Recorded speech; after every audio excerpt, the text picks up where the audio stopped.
السلام علیکم ناظرین، اقابلا کی نیو ایپیسوڈ کے ساتھ میں حاضر ہوں۔ تو چلیے دیکھتے ہیں کہ آگے اقابلا میں کیا ہوا۔ تم کیا سوچ رہے تھے؟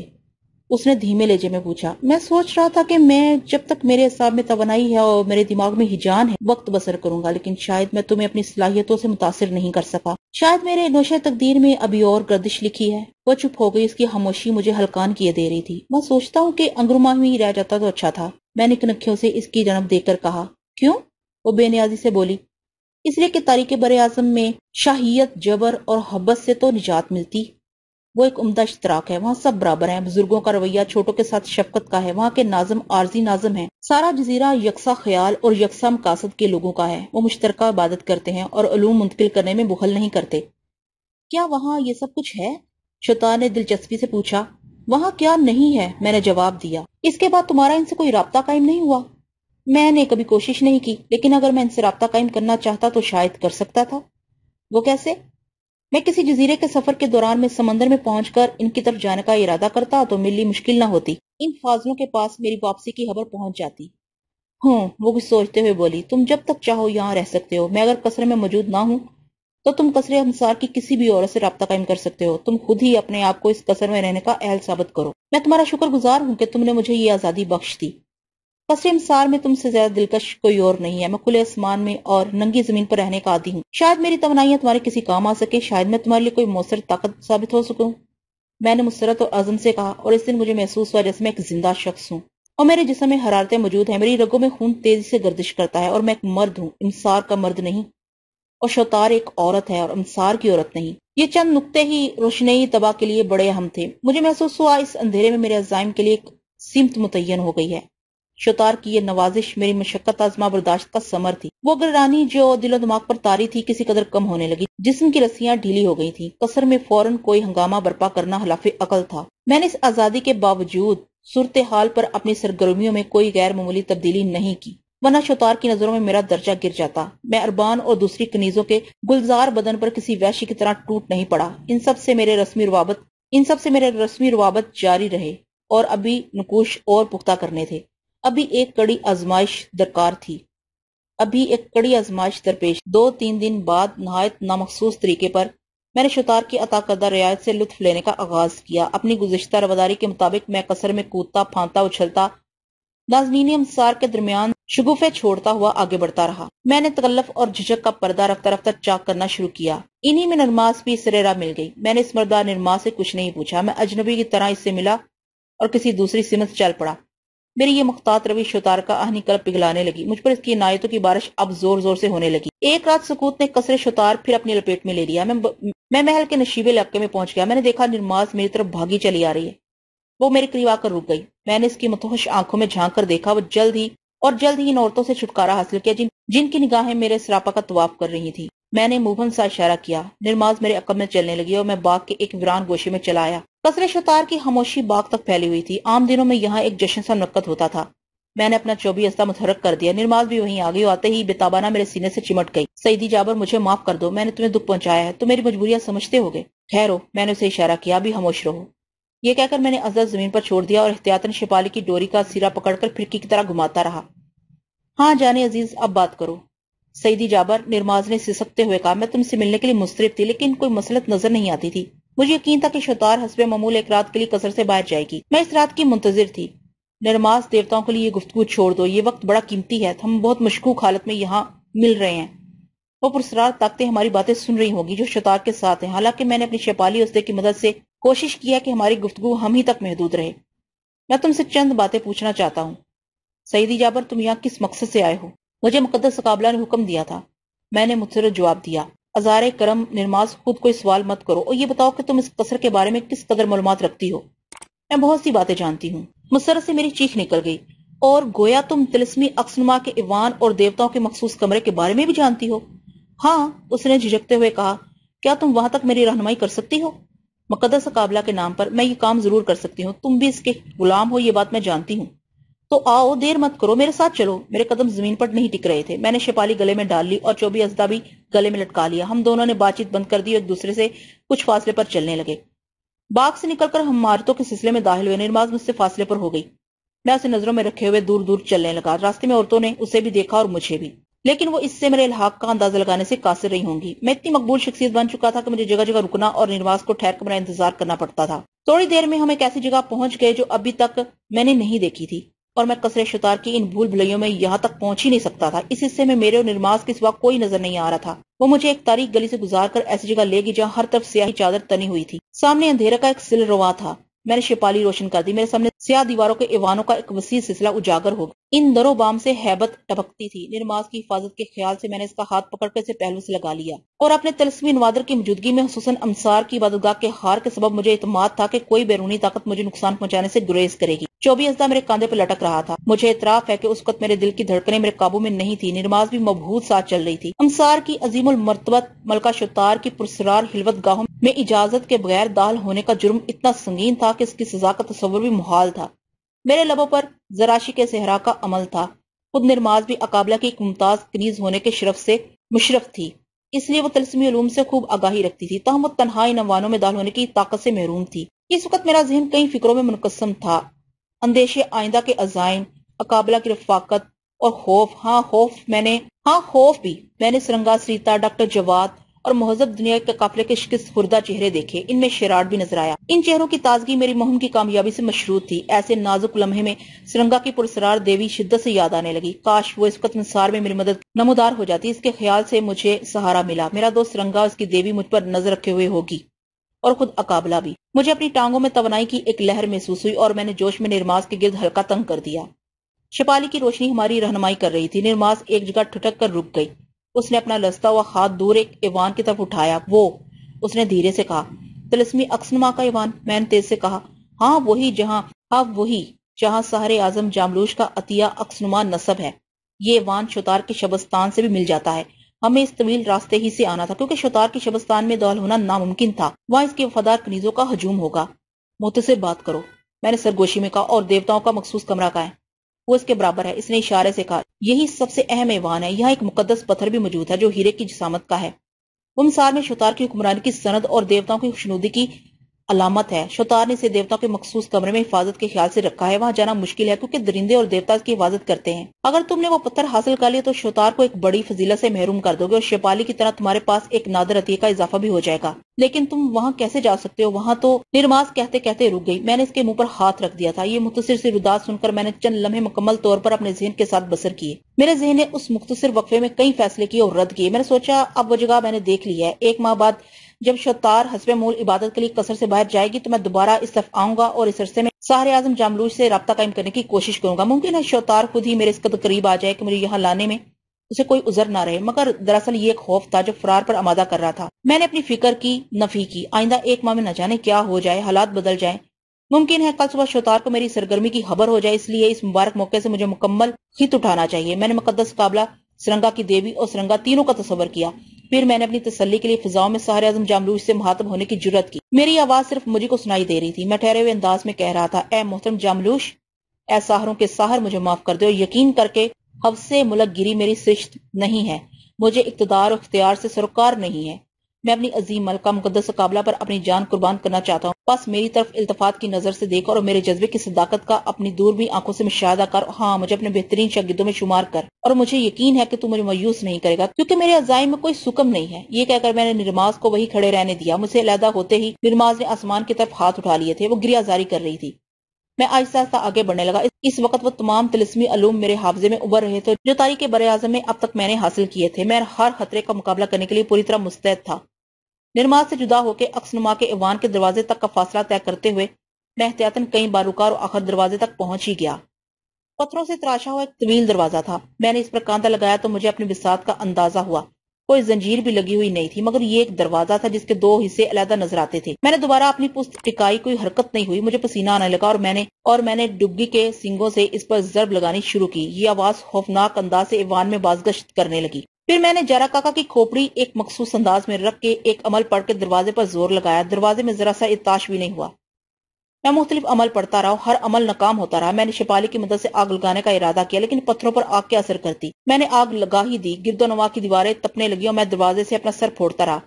اس بھڑکتی آگ میں اب ایک ہی عمل رہ گیا تھا، میں باری باری اپنے تمام نوادر سے مدد لوں۔ آخر میں جھجلا کے شپالی بھی آگ میں جھونک دی۔ اچانک آگ کا دائرہ بڑھا اور آگ ایک سمت بڑھی۔ دروازہ کھلا ہوا تھا، شعلے اندر کا رخ کر رہے تھے۔ میں نے وہ آگ بجھا دی اور 24 اجزا زمین پر چھوڑ کر اندر داخل ہو گیا۔ میرے ہاتھ میں جاراکاکا کی کھوپڑی تھی۔ 24 اجزا شپالی لے کر پھرتی سے میری ٹانگوں کے راستے اوپر آ گیا اور اندر ایوان جگمگا رہا تھا اور میرے سامنے آئینے کی شکل کا ایک قدادم سفید پتھر رکھا ہوا تھا۔ یہ یقیناً متبرک عکسنما تھا۔ اسے دیکھ کر میری کیا حالت ہوئی ہوگی۔ میں سمجھا کہ اس پتھر میں میری زندگی محفوظ ہے۔ مجھے کوئی اور خیال نہیں تھا۔ میں نے جاراکاکا کی کھوپڑی تھام کے پتھر میں کچھ دیکھنے کی خواہش کی، مگر خواہش گڑبڑا گئی۔ شاید میں بدحواس ہو گیا تھا۔ میں نے جاملوش کا شکریہ ادا کیا اور دل ہی دل میں اسے درخواست کی کہ مجھے اس کے استعمال کی اجازت دے۔ پھر میں نے شمار کو دیکھنا چاہا۔ سفید پتھر پر رنگ پھیل گئے، رنگوں کے یہ ہیبلے خطوط کی شکل میں ظاہر ہوئے اور مجھے شمار کا چہرہ نظر آیا۔ وہ اپنے جذبات میں ڈوبی ہوئی تھی۔ یہ منظر بہت دلکش تھا، لیکن میں نے اسے پلٹ دیا اور اس شام تلراش کی بزم آرائیاں دیکھی۔ میں نے مسار کی گلیاں دیکھی۔ پھر میرے دماغ میں ایک خیال ہے کہ کیوں نہ شوتار کو دیکھوں۔ مجھے اس میں ناکامی نہیں ہوئی۔ شوتار ایک بت کی طرح کھڑی تھی، اس کے آس پاس مورتیاں بکھری ہوئی تھی۔ شوتار کے چہرے پر شدید کرب تھا۔ میں نے یہ منظر بھی بند کر دیا۔ شوتار کا کربناک چہرہ دیکھ کر مجھ پر اجلت سوار ہوگی۔ مجھے کیا کرنا چاہیے؟ میں یہ پتھر باہر نہیں لے جا سکتا۔ جاملوش کا یہ نادر کار عطیہ ضائع کر دینے کو بھی دل آمادہ نہیں ہوتا تھا۔ پھر میں کیا کرتا؟ کیا میں یہاں اس مقدس پتھر کا صرف دیدار کرنے کے لیے آیا تھا؟ جاملوش، میں نے کہا، مجھے افسوس ہے کہ مجھے اسے ضائع کرنا پڑے گا۔ مجھے اسے توڑ دینا چاہیے تاکہ شوتار امسار میں ہونے والی نقل و حرکت دیکھنے سے محروم ہو جائے۔ مجھے یہ افسوسناک کام کرنا ہی پڑے گا۔ میں نے بڑبڑا کر کہا، اس کے سوا کیا چارہ ہے؟ میں نے شپالی سے اسے داغدار کر دیا۔ اب اس میں دھبے پڑ گئے تھے۔ بعد میں مجھے خیال آیا کہ یہ دھبے ٹوٹ سکتے ہیں، مجھے اسے توڑ ہی دینا چاہیے۔ وہ کوئی وزنی پتھر نہیں تھا۔ میں نے اپنی ساری توانائیاں صرف کر دی اور پتھر کی اس بڑی سلیٹ پر ڈبگی کے سینگوں سے ضربے لگانا شروع کی۔ جلد ہی وہ کسی شیشے کی طرح چکنا چور ہو کر رہ گیا۔ میں نے ایک بار پھر جاملوش سے معذرت چاہی اور پتھر کے چند ٹکڑے ہاتھ میں رکھے بھاگتا ہوا دروازے سے باہر آ گیا۔ اب میرا رخ دوسرے دروازے کی طرف تھا۔ میں جزیات سے گریز کروں گا۔ مجھے اندازہ ہو گیا تھا کہ عکسنما کے ایوان کا یہ دروازہ کس طرح کھلا تھا۔ وہی عمل اس دروازے پر کارگر ہوا، لیکن جیسے ہی دیوتاؤں کے اس مخصوص کمرے کا دروازہ کھلا، ہیبت ناک آوازوں کے شور نے مجھے خواص بختہ کر دیا اور بہت سے درندے جیسے میری جانب لپکے۔ میں اس اچانک افطار سے قطعی پریشان ہو گیا۔ خوفناک درندوں اور انو اقسام کے جانوروں نے میری سمت زکند بھری۔ میں گھبرا کے پیچھے ہٹ گیا۔ میرے حواس اسی وقت بحال ہوئے جب میں نے انہیں ٹھٹک کر اپنے قریب ٹھہرتے ہوئے دیکھا۔ وہ مجھ پر حملہ کرنے سے کترا رہے۔ میں نے شیپالی اور جاراکاکا کی کھوپڑی مضبوطی سے پکڑ لی اور سراسیمہ ہو کر اس بلائے ناگہاں سے نپٹنے کے لیے سوچنے لگا۔ وہ گرا رہے تھے، پھنکار رہے تھے اور چیخ رہے تھے۔ میں نے ایک قدم آگے بڑھایا تو ان کی آوازوں میں اور زیادہ ہیبت پیدا ہوگی، لیکن وہ مجھ سے دور ہی رہے۔ میں نے سوچا اب ایک ہی چارہ ہے کہ انہیں صحرائے زارشی کی ابدی آگ سے خوفزدہ کیا جائے۔ آگ جلی تو وہ سمٹ کر مجھ سے دور بھاگے اور دیواروں کے ساتھ چپک گئے۔ میرے عزیز نوادر، انہوں نے کئی بار میرا ساتھ دیا۔ تاریخ براعظم میں میری کامیابی انہی کی مرہون منت تھی۔ میں نے کمرے میں چاروں طرف بھاگتے ہوئے ایک ایک چیز کا جائزہ لیا۔ ہر طرف نوادر بکھرے ہوئے تھے۔ مجھ کسے اٹھاؤں، کسے ساتھ رکھوں؟ ہر چیز پاس رکھنے کو جی چاہتا تھا۔ ان نوادر میں ایک جگہ سیاہ پتھر کے بڑے پیالے میں ایک چمکتا ہوا پتھر بھی تھا۔ میں نے اسے اچک لیا اور جیسے ہی میں نے اسے اپنے ہاتھ میں اٹھایا، میرے جسم میں ایک سنسنی سی دوڑ گئی۔ میں نے اسی پر اکتفا نہیں کیا، جو کچھ میرے ہاتھ میں آیا میں نے اٹھا لیا۔ اب مزید ہوس کی گنجائش نہیں تھی۔ سرمستی میں ایک اور ایسی مستانہ کیفیت جس کا اظہار میرے بس میں نہیں ہے۔ میں اپنی پوری رفتار سے ہانپتا ہوا، لرزتا ہوا ان طلسمی ایوانوں سے دور بھاگنے لگا۔ مجھے اپنی سدھ بدھ ہی کہاں تھی۔ نرماز ابھی تک آسمان سے فریاد بلب تھی۔ آسمان کو میری تیرہ بختیوں کا خیال آ ہی گیا۔ میری آنکھوں کے سامنے روشنی ایسی لپکنے لگی۔ میں نرماز کے سینے سے جا لگا اور نرماز نے اپنے دونوں بازوؤں سے مجھے حصار میں لے لیا۔ کسی آغوش نے مجھے اتنا آسودہ نہیں کیا ہوگا جتنا اس وقت نرماز کی باہوں نے کیا تھا۔ میں ہانپ رہا تھا۔ سیدی جابر، جاراکاکا تمہارا مرتبہ بلند کرے، تم نے ایک عظیم کارنامہ سر انجام دیا ہے۔ تم یقیناً پرستش کے لائق ہو۔ میں جانتی ہوں سیدی، تم ہی انہیں حاصل کر سکتے تھے، نرماز نے جوش مسرت میں کہا۔ اب میں یہاں سے رخصت ہوتا ہوں۔ کہاں؟ تم اب کہاں جانا چاہتے ہو؟ صبح تک شوتار آ جائے گی، مجھے فوراً خود کو عبادت گاہ میں رپوش کر لینا چاہیے۔ یہ ایک مناسب خیال ہے، نرماز نے پرخیال لہجے میں کہا، مگر ٹھہرو ذرا، مجھے نوادر کا نظارہ کر لینے دو۔ یہ دیکھو، یہ دیکھو، یہی ہے نا وہ؟ ہاں یہی ہے، دیوتاؤں کی قسم یہی۔ اس نے انہیں بے اختیار چوم لیا، وہ ان سے محروم ہو گئی ہے۔ نرماز، مجھے جلد از جلد اس قصر سے باہر نکالنے کا اہتمام کرو۔ دروازے میں کسی خوف کے بغیر میری رہنمائی کرو۔ تمہارے ہاتھ میں یہ مقدس پتھر موجود ہے، اب تمہیں کون روک سکتا ہے؟ نرماز نے کہا، لیکن میں باہر جانے کے راستے نہیں جانتا۔ میں تمہیں پہنچاؤں گی، کاش میں تمہارے ساتھ چلتی۔ تو میرے ساتھ چلو، میں نے بے پرواہی سے کہا۔ نہیں، مجھے بھی ٹھہرنا ہوگا، شاید تمہیں میری ضرورت پڑے۔ نرماز، یہ سب کچھ تمہاری وجہ سے ممکن ہوا ہے۔ نہیں، یہ تمہاری ذہانت اور شجاعت کا کرشمہ ہے۔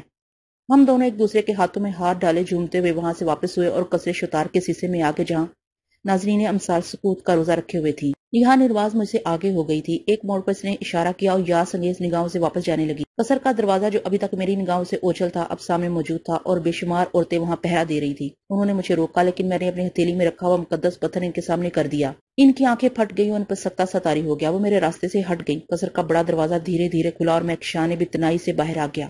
میں ایک شرابی کی طرح تمام فکروں سے بے نیاز اپنی دھن میں مست عبادت گاہ کی طرف بڑھ رہا تھا۔ عبادت گاہ کا راستہ بتانے میں کئی حور شمائل عورتوں نے میری مدد کی تھی۔ عبادت گاہ میں داخل ہوتے ہی میں نے اپنے اتلق کاہن اعظم قرسام کے حجرے میں حاضری دی۔ وہ میری صورت دیکھتے ہی اپنی جگہ سے اچھل پڑا۔ تم آ گئے؟ وہ حیرت سے بولا۔ ہاں میں آ گیا۔ میں نے اپنی مٹھیاں کھول دی۔ پتھر میرے ہاتھ سے گر کر زمین پر منتشر ہو گئے۔ تم انہیں لے آئے؟ اس کی زبان لڑکھڑانے لگی اور اس نے انہیں فوراً زمین سے اٹھا لیا۔ اور اب میں تمہاری پناہ میں آ گیا ہوں۔ میں نے عقیدت سے کہا، میرے عظیم فرزند۔ قرسام مجھ سے لپٹ گیا۔ میرے عظیم فرزند، یہ سب میں کیا دیکھ رہا ہوں؟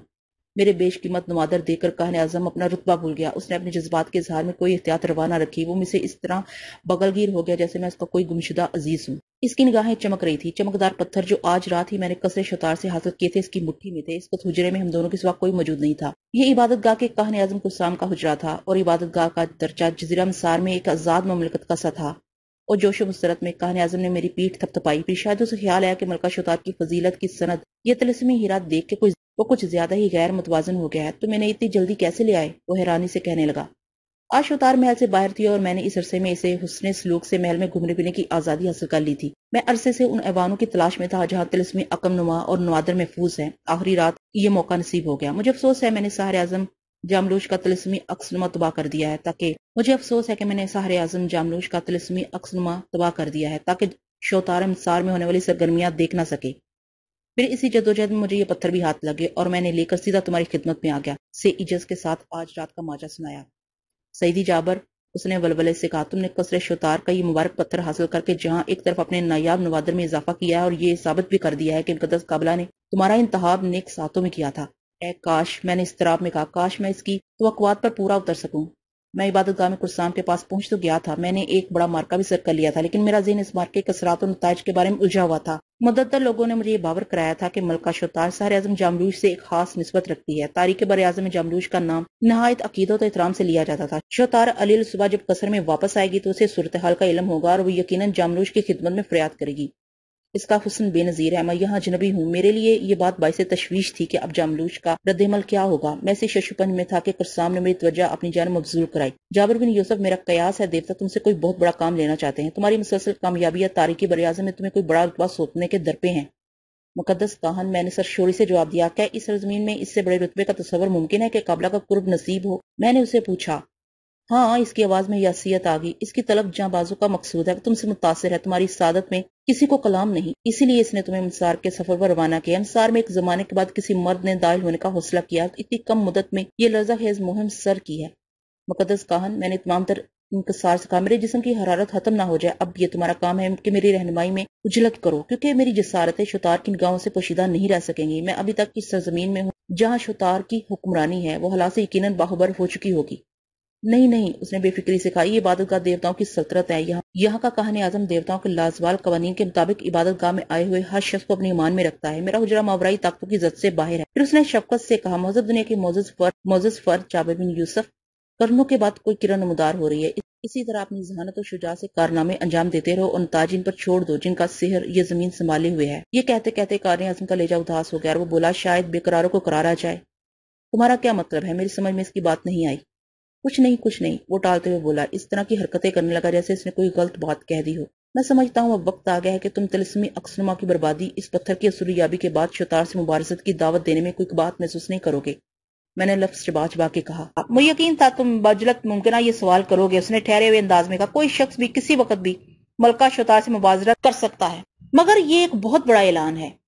کوئی دعویٰ کرنے سے پہلے بہتر ہوگا کہ تم سحر اعظم جاملوش کی اعانت کے لیے عبادت گاہ میں کسی بے مثال ریاضت کا مظاہرہ کرو تاکہ تمہاری کامیابی میں کوئی شبہ نہ رہے۔ تمہارے پاس مقدس پتھر ہے، مگر تمہیں یہ نہیں بھولنا چاہیے کہ تم ایک ایسی ملکہ سے نبرد آزما ہونا چاہتے ہو جس کا دیوتاؤں کی نظر میں رتبہ بہت بلند ہے۔ ہاں، اسی لیے میں تمہاری رہنمائی چاہتا ہوں، اس لیے میں سیدھا عبادت گاہ میں آیا ہوں۔ یہی وجہ ہے کہ میں نے شتار کے محل میں داخلے سے پہلے تمہاری خوشنودی حاصل کرنے کی کوشش کی تھی۔ میں تم سے پوچھتا ہوں کہ اپنے علم و فضل کے اعتبار سے تاریخ براعظم کے عالموں کی کون سی فہرست میں شمار کیا جا سکتا ہوں؟ وہ چند لمحوں کے لیے تذبذب میں پڑ گیا۔ اس نے بغور میرا چہرہ دیکھا۔ میں متجسس آنکھوں سے اس کے جواب کا انتظار کر رہا تھا۔ پھر اس کے چہرے پر سنجیدگی چھا گئی اور متانت سے کہنے لگا، تم نے زراشی کے صحرا میں دن گزارے اور شپالی حاصل کی، یہ تمام نوادر جن سے تمہارا گلا راستہ ہے تمہارے علم و فضل کی دلیل ہے، مگر یہاں پراسرار طاقتوں کا جال بچھا ہوا ہے اور تمہاری حیثیت ابھی تک عالموں کے مقابلے میں ایک متبدی کی سی ہے۔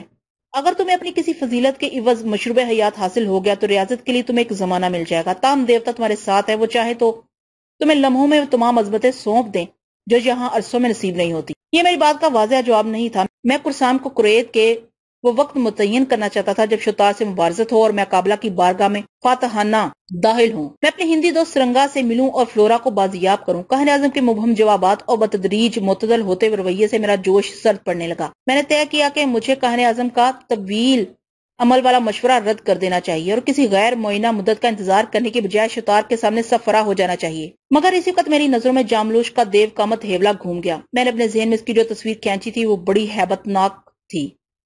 جاملوش کیا غیر معمولی صفات کا شخص ہے؟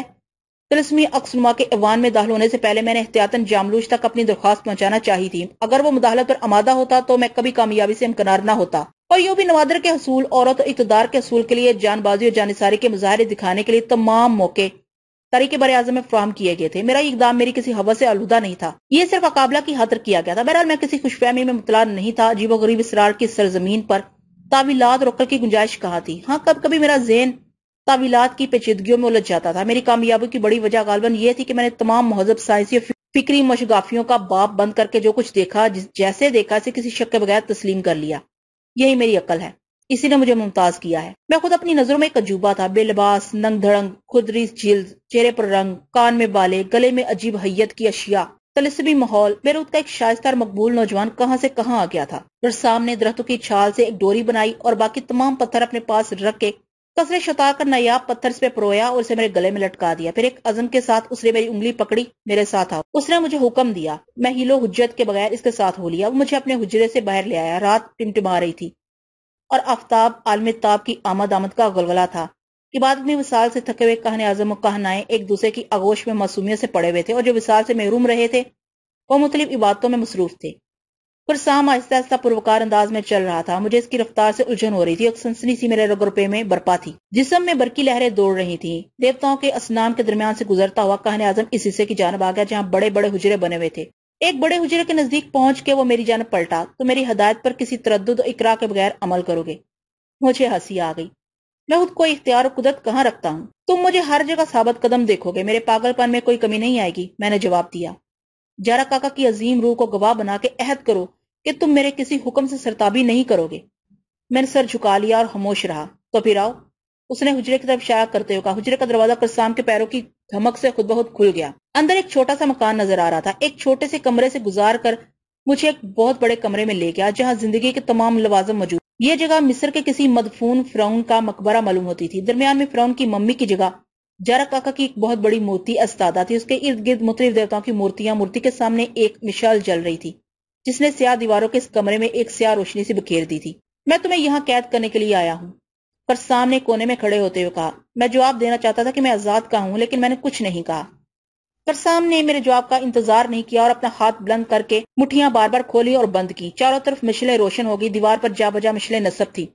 مجھے اس وقت اندازہ ہوا کہ قرسام نے میری مرتبت کے بارے میں ابھی جو رائے دی تھی وہ صحیح ہے۔ اتنی مدت گزارنے کے باوجود میں اپنی خواہش اور ارادے سے اس قدر اعتماد سے یہ مظاہرے نہیں کر سکتا تھا۔ یہ خیال آتے ہی مجھ پر نقاہت کا غلبہ ہوا، اس لیے میں قرسام نے میرا ہاتھ پکڑ لیا۔ میں نے کسی طفل مکتب کی طرح اس کی طرف حسرت سے دیکھا۔ وہ اب ساکت کھڑا تھا۔ پھر اچانک اس کا جسم اس انداز میں گردش کرنے لگا جیسے ابھی تمام اعضاء علیحدہ ہو جائیں گے۔ اس نے گھٹنے فرش پر ٹیک دی اور سر زمین پر رکھ کر ایک دلدوز چیخ ماری۔ اس کا جسم کسی پھرکی کے مانند گھوم رہا تھا۔ انہی کیفیتوں کے درمیان قرسام کی کانپتی ہوئی آواز ابھری، اے برگزیدہ روحو، اے نادیدہ دیوتاؤ، میں یہ شخص تمہارے پاس محفوظ کر رہا ہوں۔ اگر یہ وہی ہے جو تمہیں مطلوب ہے تو میری زندگی کی مراد پوری ہوگی، اگر یہ وہ نہیں ہے تو تمہیں اس کے بارے میں فیصلہ کرنے کا اختیار ہے۔ اسے جلالت و عظمت سے سرفراز کرو یا پھر اسے میری جانب سے قربانی کے طور پر قبول کرو۔ میں قرسام کی اس کرب انگیز آواز سے لرز گیا۔ یہ یک مشلیں بجھ گئیں اور قرسام کو قرار آ گیا۔ میں نے اپنے تمام نوادر ہاتھوں سے پکڑ رکھے تھے۔ مجھے معلوم نہیں تھا کہ میرے ساتھ آئندہ کیا پیش آنے والا ہے۔ قرسام میرا ہاتھ پکڑ کر مجھے مورتی کے پاس لے گیا۔ اس نے بلند آواز میں کہا، مقدس جاراکاکا، یہ شخص جس کا نام جابر بن یوسف الباقر ہے، جسے تو نے پہلے بھی شاد کام کیا ہے، یہ شخص اس وقت تک قربانیاں پیش کرتا رہے گا جب تک تیرا دل خون سے نحال نہ ہو جائے، اسے حوصلہ دے کہ یہ قربانیاں پیش کرے اور سیاہ علوم کے سہاروں کی قربت حاصل کر سکے۔ میں دم بخود ساکر سام کے لفظ اپنے کانوں میں اتارتا رہا۔ اس اعلان سے فراغت پا کر وہ میرے طرف متوجہ ہوا۔ اس نے پرسرار انداز میں کہا، میں جا رہا ہوں، یہ جاراکاکا کا متبرک حجرا ہے، تمہاری تربیت کا ایک مرحلہ بھی۔ وہ کہہ رہا تھا، میں سوچ رہا تھا کہ اور کتنے مرحلے پیش آئیں گے، تم یہاں تنہا نہیں رہو گے، یہاں عظیم دیوتاؤں کی روحیں موجود ہیں جنہیں تم برداشت، تحمل، استقامت، طاقت سے متاثر کرو گے تو شادماں باہر نکلو گے، دیوتاؤں کے سامنے متبرک وصال کا مظاہرہ کرو گے اور ثابت کرو گے کہ تم ہر اعتبار سے ایک اہل شخص اور تمہیں بڑی ذمہ داریاں سونپی جا سکتی ہیں۔ دیوتا جب چاہیں گے تمہیں باہر کی دنیا میں بھیج دیں گے، ورنہ تم یہیں مرکھپ جاؤ گے اور تمہاری روح ہمیشہ بلند مقام پر فائز رہے گی۔ مگر کرسام کی گفتگو میری سمجھ سے بالا تھی۔ مگر میں یہاں کب تک رہوں گا؟ کیا ان مورتیوں سے وصال کا مظاہرہ کروں گا؟ میں نے تذبذب سے پوچھا۔ وہ خود اس کا انتظام کریں گے جابر بن یوسف، تمہارے لیے اس سے بڑی سعادت ممکن نہیں کہ تمہیں اپنے حجرہ خاص میں رفاقت کے لیے دیوتاؤں نے قبول کر لیا ہے۔ ممکن ہے تمہیں یہاں مشروبہ حیات سے نواز دیا جائے، یہ دیوتاؤں کی مرضی پر منحصر ہے کہ وہ تمہیں کب یہاں سے رخصت کرتے ہیں یا ہمیشہ کے لیے اپنے پاس رکھ لیتے ہیں۔ پر سامنے دبدبے سے کہا، میرا دم گھٹنے لگا۔ زراشی کے صحرا میں بوڑھوں کی ابدی آگ کے سامنے بیٹھتے ہوئے مجھے ایسی گھٹن نہیں ہوئی تھی جیسی کرسام کی گفتگو اور اس ماحول سے ہو رہی تھی، مگر ایک معمول کے سوا میری کیا قدر تھی۔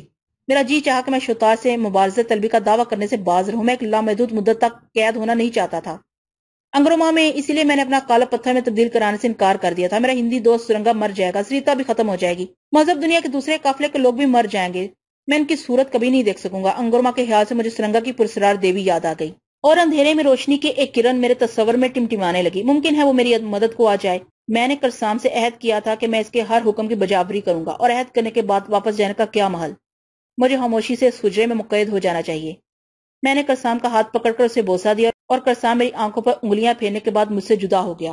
میں نے اسے کسی دروازے سے باہر نکلتے نہیں دیکھا، وہ دیواروں میں کہیں روپوش ہو گیا۔ میں بھاگا بھاگا چھوٹے کمرے میں آیا، وہاں بھی اندھیرا تھا۔ میں نے شپالی سے روشنی کی، پھر مجھے اندازہ ہوا کہ کوئی دروازہ، کوئی در، کچھ موجود نہیں ہے۔ ایک بار باغمار میں بھی لوکاسا نے مجھے ایسے ہی زندان میں بند کر دیا تھا۔ بڑے کمرے میں آ کر میں نے جاراکاکا کے سامنے عقیدت کا رسمی اظہار کیا اور ایک اونچے پتھر پر رکھا ہوا مشروب گٹاگٹ پی گیا۔ میری آنکھیں بند ہو گئی، میری آنکھیں مند گئی اور میں دھڑام سے وہیں گر گیا۔ میرے دل میں یہ خواہش شدت سے ابھری، کاش میں نے زہر پی لیا ہو، لیکن وہ تو نشے کی ایک کیفیت تھی۔ اس نشے کا طلسم اس وقت ٹوٹا جب روشنیاں خود بخود جلملانے لگی اور دروبان سے سیٹی کی سی آواز نکلنے لگی۔ یہ سیٹی ایسی تیز تو نہیں تھی، لیکن اس کی مرتش آواز میں خوف کی ایک فضا پیدا ہوتی تھی۔ میں اس نئے منظر سے حسب پریشان ہوا اور اٹھ کر بیٹھنے لگا۔ اسی وقت مجھے ایسا لگا کہ میرا سر زمین پر نہیں ہے، کسی نرم گداز تکیے پر ہے۔ میں نے اپنی آنکھیں اوپر اٹھائی تو حیرت دوچند ہوگی۔ میں ایک سیاہ فام دوشیزہ کی آغوش میں لیٹا ہوا تھا۔ اس کی آنکھوں سے بے چینی مترشق تھی، اس کے دراز بال میرے سینے پر پھیلے ہوئے تھے۔ میں فوراً اٹھ کر بیٹھ گیا۔ کون ہو تم؟ میں نے لرزتے ہوئے اعتماد سے پوچھا۔ وہ جواب دینے میں ہچکچائی تو میں نے دوسرا سوال کیا، یہاں تمہیں کس نے بھیجا ہے؟ تم کیسے آ گئی؟ میں مالیگا ہوں، قائد اعظم کرسام کی بیٹی، اسی نے مجھے تمہارے پاس بھیجا ہے۔ اس کے لہجے سے حسرت ٹپک رہی تھی۔ او، تو تم اس کی بیٹی ہو؟ میں نے شلاکی سے کہا، مگر تم آئی کس راستے سے؟ مجھے نہیں معلوم، اس نے شیریں آواز میں جواب دیا۔ قائد اعظم نے ایک طرف اشارہ کیا، میں ادھر چلی آئی۔ کیا تم نے وہ راستہ غور سے دیکھ لیا ہے؟ نہیں، اس کے بعد اندھیرا چھا گیا اور راستہ میری نظروں سے اوجھل ہو گیا۔ تم یہاں سے واپس کیسے جاؤ گی؟ مجھے نہیں معلوم۔ کیا تم جانتی ہو میں کون ہوں؟ جو جاراکاکا کے اس حجرہ خاص میں مقیم ہو وہ یقیناً کوئی بلند مرتبہ شخص ہوتا ہے۔ اس کے جوابات بڑے سادہ تھے۔ اس نے کہا تھا کہ وہ وصال کے لیے آئی ہے۔ میری طبیعت پہلے سے مقدر تھی۔ میں خاموشی سے اس کا چہرہ دیکھنے لگا۔ عبادت گاہ میں وصال کو عبادت کی حیثیت حاصل تھی، لیکن ایسے ہنگام میں اس سرشاری کا کیا موقع تھا؟ میں ابھی تک اس اجنبی ماحول سے مانوس بھی نہیں ہوا تھا۔ میں نے سراسیمگی میں بڑھ کے ایک برتن اٹھایا، خود پی کے اسے پیش کر دیا۔ وہ بھی پینے لگی اور ذرا سی دیر میں بدمست ہو گئی۔ اس کی آنکھوں میں نشیلے ڈورے دوڑنے لگے۔ مشعل کی روشنی میں اس کا چہرہ تانبے کے مانند چمک رہا تھا۔ اب اس کے حد و حال نمایاں ہوئے۔ میں نے شپالی روشن کی اور روشنی میں اس کے سراپے کا جائزہ لیا۔ کوئی حرج نہیں اگر اس جوان سا لڑکی کی قربت میں شب و روز گزر جائیں، میں نے دل میں سوچا۔ پھر میرے ذہن میں شکوک سے ابھرنے لگے، قائد اعظم کرسام کے متعلق شکوک، اس لڑکی کی اچانک آمد کے متعلق اشتباہ۔ میں نے وہ تمام گفتگو تازہ کی جو قصر شطار سے واپس آنے کے بعد قائد اعظم نے مجھ سے کی تھی۔ اس کے چہرے پر ایک ہی بات نمایاں تھی، اضطراب، جنس کا اضطراب۔ نہیں، میں نے تردید کی، یہ کوئی اور کیفیت ہے۔ اسے زمین پر لٹا کر میں نے ہوشمندی کے ساتھ حجرے کا جائزہ لیا۔ سیٹیاں اب بھی بج رہی تھیں، مگر ان کی تیزی ختم ہو گئی تھی۔ ان آوازوں نے اور ہی جان برپا کر رکھا تھا۔ کیا یہ کوئی آزمائش ہے؟ میرے ذہن میں ایک سوال گونجا۔ تو پھر اور کیا ہے؟ میں نے خود کو جواب دیا، کیا یہاں تم مائع غسل منانے آئے ہو؟ میں نے اس لڑکی سے ایک خاص زاویے سے دور ہٹ کر جاراکاکا کی مورتی کے سامنے شپالی کی آگ روشن کر دی۔ میں دیر تک بے تکان بیٹھا رہا اور مختلف عمل دہراتا رہا، وہ عمل جو عبادتوں سے متعلق تھے اور مجھے سمورال نے سکھائے تھے۔ خود میں نے ان کا اکتساب کیا تھا اور آخر ایک روشنی سی میرے دل و دماغ میں در آئی۔ میں نے اپنے نوادر ایک طرف رکھ دی اور باوازے بلند لڑکی کو اٹھنے کا حکم دیا۔ ساتھ ہی میں نے باختیار دیواروں کی طرف اشارہ کیا اور شدت سے یہ ہوائش کی کہ مشعلیں روشن ہو جائیں۔ لمحوں میں میری آنکھیں خیرہ ہوگی، سارا کمرہ روشنی سے جگمگا اٹھا، سیٹیوں کی آواز بھی بند ہو گئی تھی۔